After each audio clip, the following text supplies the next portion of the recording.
High guys, to the topic రామలింగని యుక్తి. చలికాలంలో ఒక రోజున రాముల వారికి అనుకోకుండా ఒక చిలిపి ఆలోచన వచ్చింది. వెంటనే ఆయన దాన్ని అమలు చేశారు కూడా.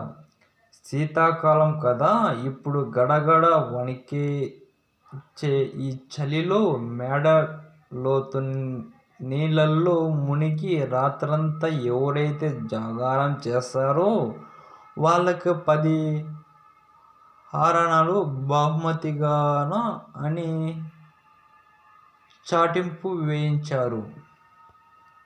ఆ వార్త విన్న ఒక పేదవాడు, ఒక రాత్రికి ఓర్చుకుంటే 10 వరాలు వస్తాయి, పొలం పంట పెట్టుకోవడానికి ఈ ఏడాదికి కావలసిన పెట్టుబడి దొరికినట్టు అవుతుంది అని అనుకొని వాడు శ్రమకూర్చి నగరానికి నడిచిపోయాడు.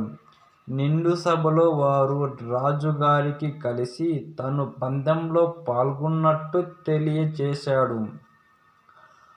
ఆ సరికే రాజ్యోద్యోగులు, నగర పౌరులు, పురోహితులు అనేక మంది ఆ పనికి పూనుకొని ఉన్నారు. అంత చల్లటి నీటిలో రాత్రంతా గడపటం వాళ్ళకెవ్వరికీ చేత కాలేదు. అందరూ మధ్యలో విరమించి ఉన్నారు. అందుకుగాని సభలో ఉన్న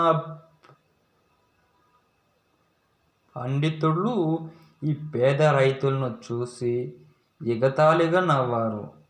రాయల వారు కూడా నవ్వుతూ, ఇంత ఒక చిక్కన నువ్వేంటి గడగడ వణికించే ఈ చలిలో అది నీళ్ళలో మునిగి జాగారం చేయటం ఏమిటి అని నిరాశపరిచారు.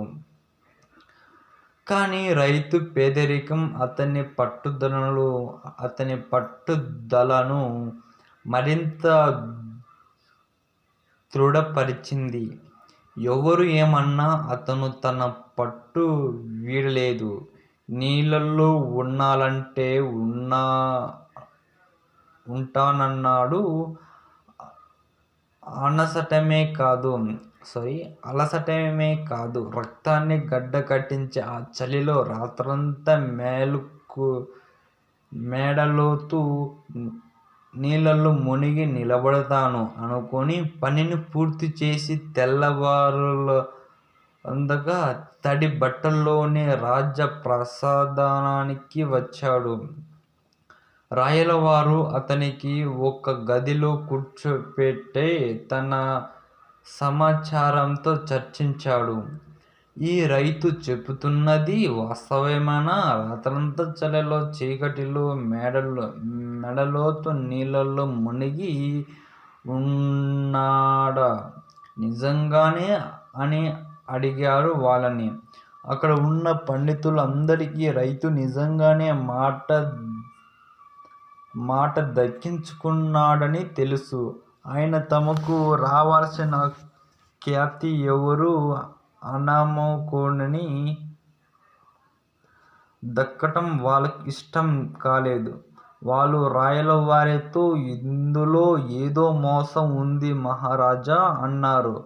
రాయలవారు చెరువుకి కాపలాగా ఉంచిన బట్టడోకానికి పంపించి అడిగారు. వాడు పండితుల అంతర్యాన్ని అర్థం చేసుకొని, చెరువు ఒడ్డునే తమరి అంతఃపురం ఉన్నది కదా మహారాజా, నిన్ను ఆ అంతఃపురంలో ఒక కాడగా వెళుతున్న ఉండింది. ఆ కాడ నుంచి వెలువడి వెచ్చదనం చెరువు నిండా పరుచుకొని ఉన్నది. ఆ వెంటనే గ్రహిస్తూ రాత్రంతా గడిపాడు ఈ రైతు. లేకపోతే ఇంత చలిలో తట్టుకునేంత శక్తి ఎక్కడిది ఆ బక్క ప్రాణానికి అన్నాడు.